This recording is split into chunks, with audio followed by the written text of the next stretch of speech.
Good evening, everyone. I think I can safely say that Windows has successfully shaved a good 10 years off of my life within the past few months.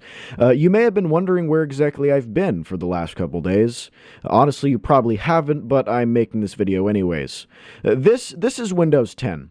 Windows 10 is a PC operating system that somehow occupies over 90% of the OS market share worldwide. If you were to ask me how this was possible, I honestly couldn't tell you, because over the years, Windows has truly proven itself to perhaps be the most incompetent and dysfunctional operating system in human history. People use Windows for many things. Sometimes I use Windows to record and edit videos. Sometimes I use Windows to produce and engineer music for myself and others. Sometimes I use Windows to watch movies, play video games, read books. Hell, sometimes I use Windows to watch softcore biblical hentai.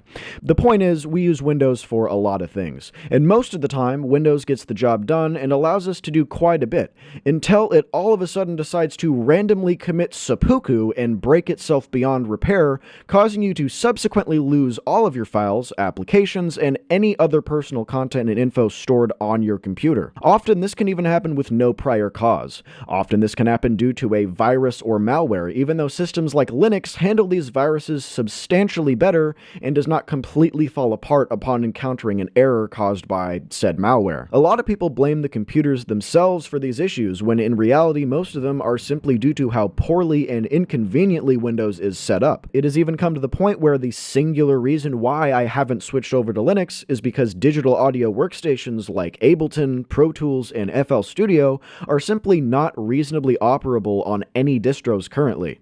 I'm going to tell you guys a story that took place 3 days ago at the time of me recording this video. It was about noon, and I had just finished recording a 45-minute or so video in OBS which told the story from one of my high school football seasons. I sat down and began a homework assignment on Canvas for my astronomy class. I visited no other websites or downloaded any files within this time or any recent time prior. One thing to note as well is that I've been extraordinarily careful what I've been downloading lately, as I've had malware issues in the past. I have since ruled out the possibility that this issue was caused by a virus or something shady that I could have downloaded, because the only websites I had visited on that computer for the past month were Canvas, YouTube, and Wikipedia. About 5 minutes into watching an astronomy lecture, my computer randomly powered off and delivered me this message. If you'd be so keen to notice, the error message states that the diagnostic process may last over an hour.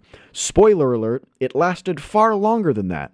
Not only that, but after waiting several hours for it to finish, it failed entirely. Upon a deep dive into the computer, I discovered that one singular file, a file that is crucial for the startup process of the PC, was randomly deleted, seemingly by Windows itself without my knowledge. Please note that manually deleting these files is physically impossible. Windows prevents you from doing so due to how vital they are to the system itself. So one singular startup file was somehow deleted. Not by me, not by Allah himself. Who the fuck knows how this one particular file that Windows relies on in order to start up in the first place all of a sudden disappeared and ceased to exist, quite like my father. Due to this startup file being deleted, understandably, the PC could not start.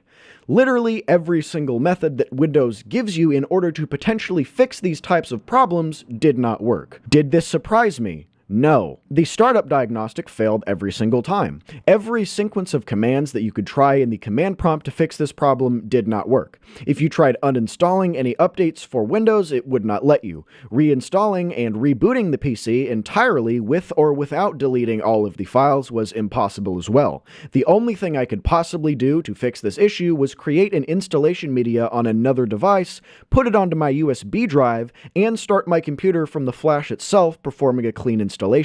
This caused all of my previous files, videos I was working on, songs I was building, even homework documents and essays that I had started, to all be deleted beyond recovery. My computer was essentially started back from square one, and I had to reinstall every single application, piece of software, VST plugin, OBS layout, literally everything I had previously had, all over again. So far this process has taken over a day, and I still don't have everything back yet.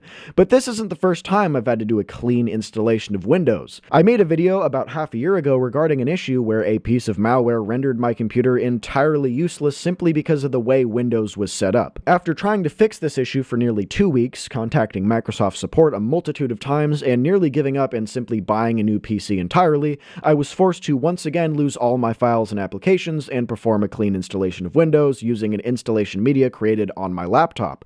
But what if I didn't have this laptop, you may ask? Well, I would literally be fucked. And I want you to keep something important in mind. If I was running Linux, this would not have happened. Not to mention, Windows is quite possibly the hardest computer operating system to debug, despite having the largest community of technical support behind it, along with paid workers that will sit you through a step-by-step process that never works, might I add, of how to fix your problem. Windows boot problems, such as the one I experienced, are nearly always fatal, contrary to nearly any other operating system that exists, with the exception of maybe Mac, which rarely has these issues at all. Windows is without a doubt the worst when it comes to handling these malwares. Within Windows, we also get the Windows firewall. Windows in its entirety essentially relies on this firewall being fully operational at all times. But if a type of malware within, say, a third-party security app affects the Windows firewall in any negative way, the computer fucking breaks. This even happened to me in the beginning of 2021. A piece of malware that remained undetected by Windows Firewall proceeded to sexually molest my Windows Firewall and then render it completely useless, which for some reason disabled the computer's capability to access internet whatsoever. Why? Who the fuck knows? Windows is just set up that way. Now, there are 3 reasons why hackers and malware developers target Windows the most out of all operating systems. Because A, it is the most used system, B, because it is by far the easiest to infiltrate and destroy, and C, because Windows itself is affected far more drastically by these forms of viruses, in contrast to other operating systems. I can tell you with nearly 100% certainty that if I dealt with any of these exact same viruses or issues in, say, Ubuntu or Slackware Linux, I would have been able to fix the issue within minutes instead of having to do an entire clean install of the entire fucking operating system. Some of these problems simply wouldn't even arise at all. Well, let's say that one of my issues is caused by an update or a service error. Well, commands such as sfc or scan now are offered as a solution to most of these problems, yet in nearly all cases, it is completely ineffective. I could go on for hours and hours about why Windows is an incompetent sack of shit.